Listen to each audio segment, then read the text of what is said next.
Round 6 held on the frontier between Europe and the Middle East. The Mediterranean island of Cyprus may be a magnet for tourists, but for the drivers in the World Rally Championship it was no holiday. Instead, it's one of the roughest, toughest tests in the whole rally calendar.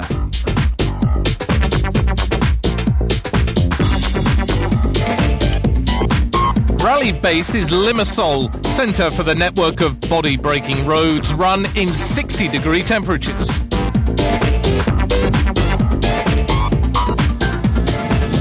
Leaving the beaches behind, the cars headed for the hills. Tommy Mäkinen was first off the line.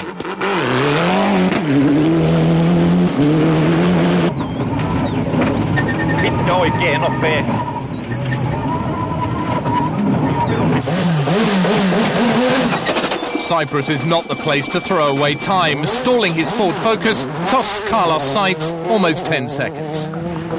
Sidestepping a huge razor-sharp rock thrown up by Mäkinen, Sainz tried to make up time.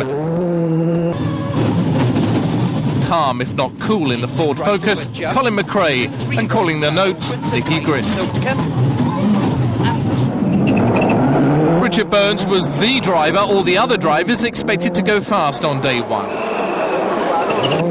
Starting low down the order means you get a nice clean road, and Marcus Grunholm made the most of a bad situation and was fourth on stage 1.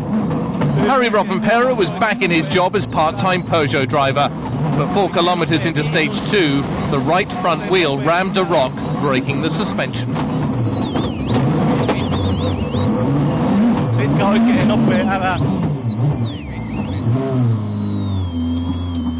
He managed to pull off the road and out of the rally.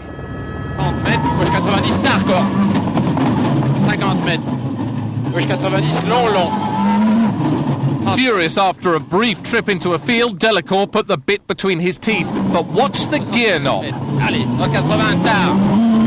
It comes clean off in his hand, but Delacour doesn't even blink. Tommy Mäkinen hadn't looked happy all day. He started stage 4 in 11th, and he finished it down a ravine.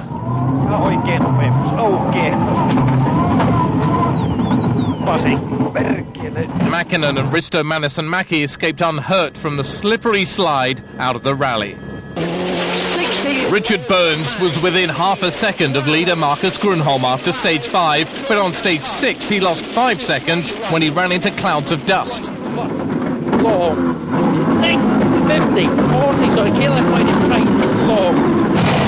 Grunholm might have been first, but he wasn't at full speed. He was running in the ruts worn by other cars, tobogganing more than driving.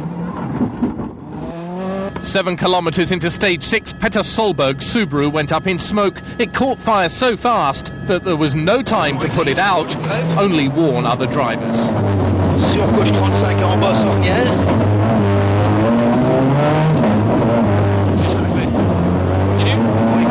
We heard a noise underneath the car, just 100 meters from here, and then it came lots of smoke into the car, and then we thought, this must be bad.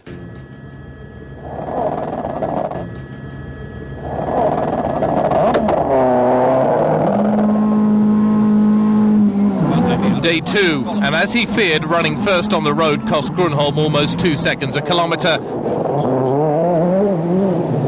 Instantly, Burns took the lead.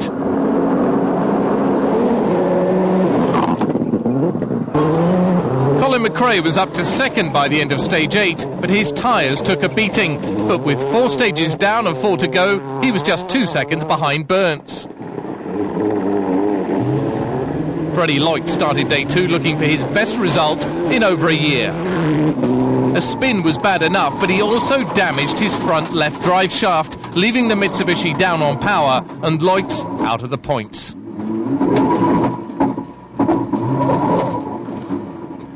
A broken fan put the thermometer on Oriol's Peugeot into the red and the '94 world champion out of the rally.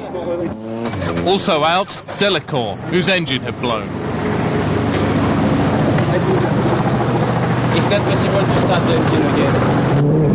McRae was out in front now, but he didn't want to be leading at the end of the day, so Ford started thinking tactics. They had their team strategist, Phil Short, stood near the end of the stage, ready to pass on news of Burns' time. It meant McRae could slow right down and take a time slow enough to drop him safely to second. I think Carlos is going to have probably the cleanest road, certainly in the first run round tomorrow, and he's been going well today. So, yeah, I think it's not only Richard and Marcus we need to worry about, maybe even more so Carlos. Colin felt the need to slow down on that last stage to get behind us so that he wasn't running first car, but I'm still feeling pretty confident.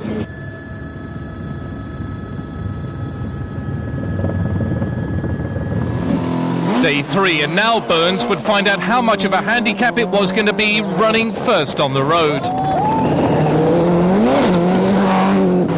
Up next, McRae, and by stage 16 he was visibly quicker than Burns, and the clock confirmed it. The Scot setting a time almost 8 seconds quicker, and with it earning the lead. 150. Right, tightens to 5 minus, opens the 6 over crest. And 6 left, narrows through bumpy bin. Okay. Into 6 right over crest, 30. First to really feel the benefit of the cleaning was Marcus Grönholm, determined to keep sights at bay and keep his title hopes alive. He set fastest time on stage 15, but feared for the durability of his tyres.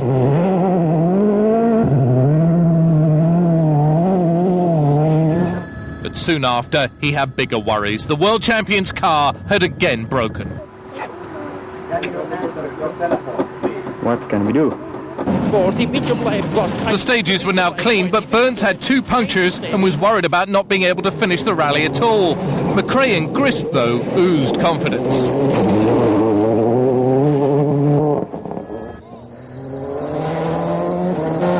Sainz edged to within 7 seconds of Burns after stage 21, but he now had to weigh up the odds, push for second and take the lead in the championship, or stick with third and be happy to sit a point behind series leader Mäkinen.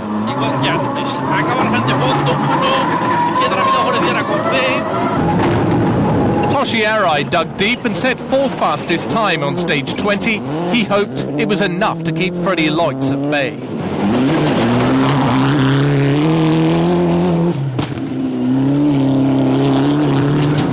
7 kilometres remaining and almost 20 seconds to make up. Burns had more than a mountain to climb if he was to stop McRae beating him for a second time in 2 rallies. Slight crest at 50, left max, the long crest, the left max. But it was too little, too late. Finally, across the line, Colin McRae, the winner again. He left opens. Okay. Anyway, well done. Well done. Well done, pal.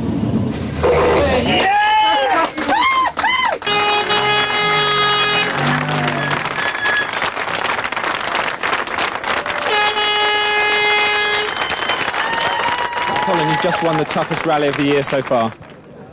Yeah, I think that's fair to say, the toughest. It's probably this rally, and Safari would be the other tough one, so it's great feeling and great points for the championship as well. So a repeat of the result in Argentina 3 weeks ago, and the first time in living memory that 2 Britons finished first and second on 2 consecutive rallies. So in the space of 2 events, McRae has jumped from nowhere to third, and there's just 1 point between the top 2.